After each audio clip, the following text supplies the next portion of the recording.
Olivia Lutaya ne banne tetubasalira musango. Balwanirizi baddembe era mu maaso gaffe bali balwanirizi baddembe olubeerera. Boogera naffe ng'amaze emyaka 4 talaba ku baana be, ayagala just kubeerako bweru asse ku mpewo y'ebweru. Agivinze up everything n'eddembe lye n'okumuteekako taaga eya terrorist. So mubasaasire bwe bajja gye muli mubaanirize n'omukwano, mubaanirize n'ekisa era mubawe obuyambi bwonna obwetaagisa. Njagala nnyo okwebaza ttiimu yaffe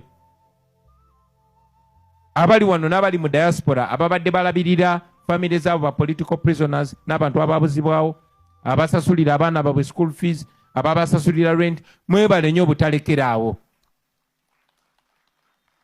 Twabasaba tugende mu maaso nga tuyamba bano abantu baffe kuba bino ebintu byonna bakozesa lwa mpaka ku mudumu gwa mundu ne mukkiriza. Mwebale nnyo, mwebalire ddala era tetugenda kulekera.